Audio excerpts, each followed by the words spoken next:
Here's Dan Schulman, President and Chief Executive Officer at PayPal, on the discussion Prioritizing Small Business in Economic Recovery, sponsored by PayPal. This idea of how can we help our small business customers really rethink their entire strategy for how do they continue going forward when the world has shifted more and more towards digital is something that we're, I think, uniquely able to go and do. Listen to the entire discussion on WTOP.com. Search PayPal.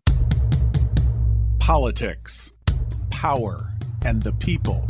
From Washington, D.C., this is The Week on the Hill. To those who carried out this attack, as well as anyone who wishes America harm, know this: we will not forgive. We will not forget.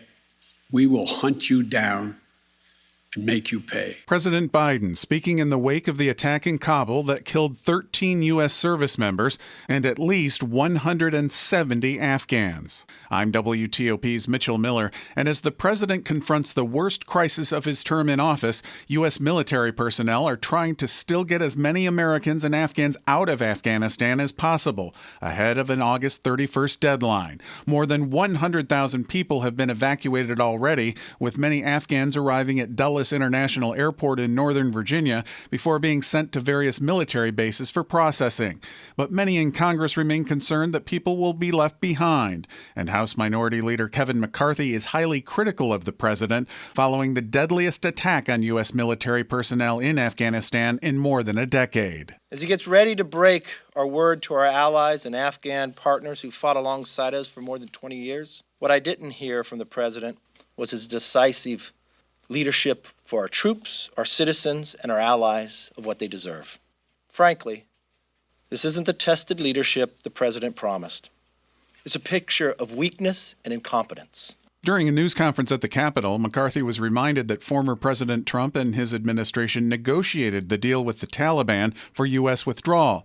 But McCarthy says the former president set conditions with the Taliban and says he upheld them. With the U.S. military reeling from the recent attack, I asked him a question about what he'd like to see moving forward. Given that military experts, some have said that the perimeter around the airport needs to be extended, then would you be in favor of, if the military said we need more people on the ground there, to having more military on the ground there? If the military says it makes them safer, yes, I would.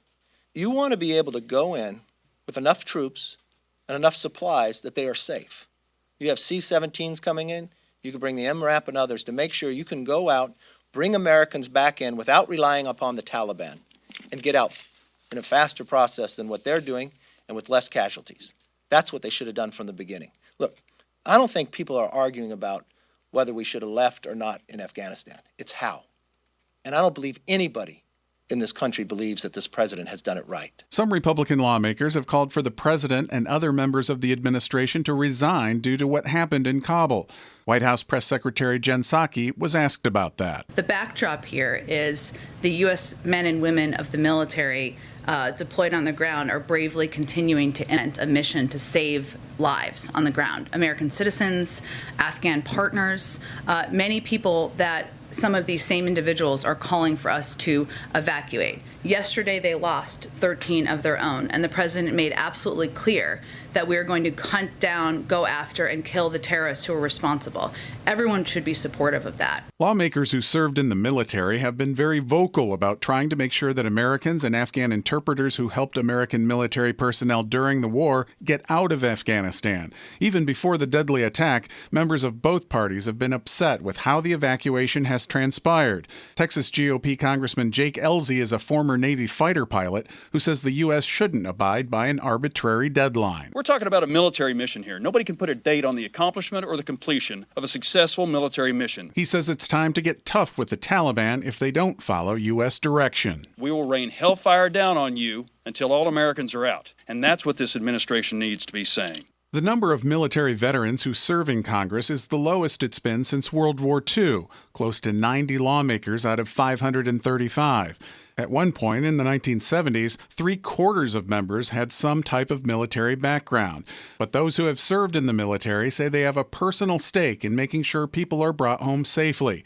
So personal, in fact, that Massachusetts Democratic Congressman Seth Moulton and Michigan Republican Peter Meyer went on their own to Afghanistan last week and got into some trouble with House Speaker Nancy Pelosi, who criticized them and also warned others not to do the same. The point is that we didn't want anybody to think this was a good idea and that they should try to follow suit. Given the focus on Afghanistan right now, it's understandable that traditional spending issues involving Congress have faded to the background.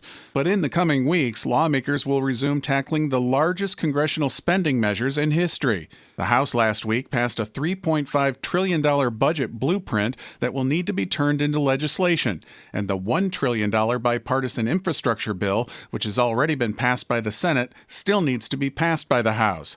Democrats, in a concession to moderates, have pledged to vote on that legislation by September 27th.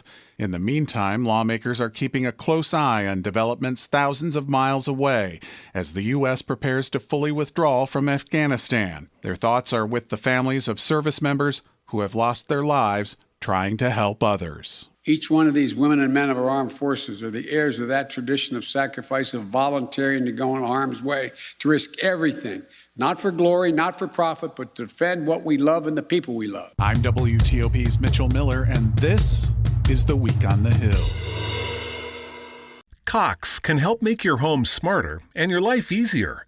Now you can use your Contour voice remote to connect to your home life cameras so you can view them right on your TV screen using simple voice commands.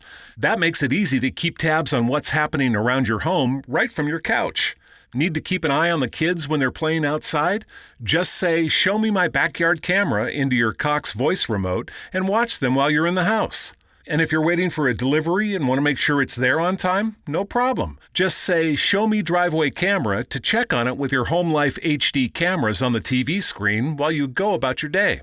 When you live in a home powered by Cox Internet, you can stay connected to what matters and let Cox take care of the rest. To learn more about all the benefits of your connected home, visit cox.com/thisishome today. The reasons to treat yourself to a frozen drink from McDonald's go on and on. No reason is also a perfectly good reason. It's more than a drink. It's a McDonald's drink. Right now, take a long, relaxing sip of a new frozen Coca-Cola. Get a small for just $1.50. Or try the icy cool refreshment of other flavors like frozen Fanta Wild Cherry and Blue Raspberry. Price and participation may vary. Limited time only.